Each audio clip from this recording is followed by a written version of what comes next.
So while you're holding this warrior two, you can think about how much you're a warrior in your life. So a lot of cool things happen in this pose, a lot of frustrating things can happen in this pose, a lot of amazing things can happen in this pose. It's your pose, it's your experience. So if you lean forward, I like to call this the anxious warrior. So if you're anxious, you're like, oh my gosh, what's coming next? I don't know. Just maybe back off a little bit here. So you're warrior, but you're ready for anything. And then if you're kind of leaning back too much, you're not ready for battle yet, you want to be right in the middle. So there you are, just chilling here, nice, calm, strong warrior. And take a big inhale, lift up a little bit, and we'll just warrior to the other side, because you never know what's coming on the other side. So you're gonna just turn your back toes in a little bit. If you have the toes out, you may be fine for a while, but it's not so great on your knee after a while. If you turn the toes in a little bit, you get a nice hip opener as well. So it's good to multitask while you're doing your yoga poses here. So again, just a few easy breaths. Plus, if you master the warrior two pose, you just look really awesome. And you don't even look like it's your first time because you're doing this really cool looking killer pose. So just a few more breaths here. So every time you inhale, just let your body lift up a little bit. And then every time you exhale, just soften a little further. So a lot of times what happens, if it's your first time doing yoga or a millionth time, sometimes people get stuck and stiff and tense in the pose and you forget to breathe. And even if you are breathing, you're not allowing your body to move like nature. So nature is always moving. There's always movement and balance. So even if it's just really subtle, letting your inhales lift you up a bit and letting your exhales soften you. So you can be quite still, but still having that movement lift and lower you, lift and soften you. Feels good, right? All right, take a big inhale, lift up a little bit, and we'll just warrior two back around to the other side here. And this time, scoot your front foot out to the side a bit here. Turn your hips so it's facing your front here, and take a big inhale, float your arms all the way up. This is your nice warrior one pose. Now you're getting pretty educated about the yoga poses here. You can show off to your friends, have some good times at your parties. And same thing for this one here. Just let your body roll around a little bit here, just to kind of get things open and working for you here. And then once you feel a little bit more sturdy, a little bit more loose here, just turn in your hips to face your front. Let your tailbone just drop down toward the ground, really soft there. And then take a big inhale, float yourself all the way up. So shoulders relaxed, eyeballs relaxed, everything's chill. Just a few big breaths. And then when you're ready, big inhale to lift out up with that. And then the same thing up and over the other side here, turning your toes out and just rolling around a bit in your hips. Take a big inhale, float your arms all the way up and just soften in here. Again, just easing your body, no big deal. Warrior number one, you got it. Just a few big breaths here. And when you're ready, gently take a big inhale, lift up, and we'll just come all the way back around here. Just come into a nice low lunge here, plant your palms, and step right back to a plank pose. So plank pose is a great way to build a lot of strength and body awareness here. Same trigger things can happen. You can start to get forced and tense and kind of stuck in the pose, and the eyebrows start to get all like mushed up together. You start to get less space in your body and space in your mind. But if that starts to happen, just letting yourself sway around a little side to side.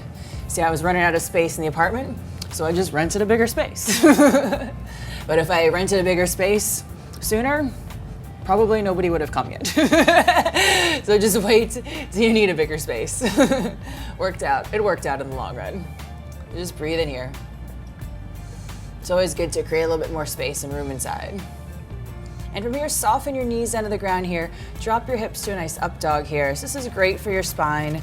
Maybe sway a little side to side. If you want to look over one shoulder for a couple of breaths and the other shoulder there too. If this doesn't feel so good on your lower back, you can always soften your elbows down, just roll around, see what's going on in your upper back here. Just a few big breaths. See, now you're doing yoga. Feels good, right? All right, take a big inhale, open up the front of your body, deep breath in. And keeping your knees on the ground, shift your hips right up and back to your nice child's pose. You've probably seen this one before in pictures. Everybody loves a good child's pose, most people. And just let your head go, let your neck go. Great place to take a breather. And when you're ready, we'll come onto all fours here on your hands and knees. We'll just do a little bit of rolling around in your spine here. So this is a nice one, just a little cat-cow, maybe side and side, forward and back. Cats go one way and then cows go the other way. But you can just roll around a little bit here. It feels a little bit more free form. Just moving how it feels good to move and lingering where it feels nice to linger. And from here, take a big inhale, open up the front of your body, tuck your toes, lift your hips right up and back to your down dog. So everybody knows the good old down dog in yoga. Hands are spread nice and wide here. Just let your head go, your neck go. You can sway around a little side to side if that feels nice. Maybe press into one hand on the opposite heel and the other way. Just a few big deep breaths, lifting your hips right up and back. And we'll take a real gentle stroll right up to the top of your mat. Hands can move too, so you're walking into a bigger space, not a smaller one. And folding up and over your legs. Just soften your knees here. A lot of people think they can't touch their toes. Everybody can touch your toes if you bend your knees. Haha. So just soften your knees here. Grab the elbows, maybe sway a little side to side. And then hey, you can touch your toes if you want. You can show all your friends. Now when you're ready, releasing, rounding up to stand one vertebra at a time.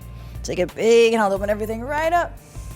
And then as you exhale, just relax your arms right down by your side. So that's your yoga 101. I grew up in a tiny town in the Midwest, and when I started doing yoga, my parents asked me if I was gonna change my religion and do all this stuff, and they had so many misconceptions about yoga. And I had a lot of misconceptions about yoga as well, but when I started to practice more and find a little bit more ease in my body, my ease in my life, I could really tailor yoga to whatever you want to have it work for you. So you can really have a whole experience, you can't do it wrong. As long as you can breathe, you can practice yoga. So it's for you, and I'm excited for you. I'll see you soon.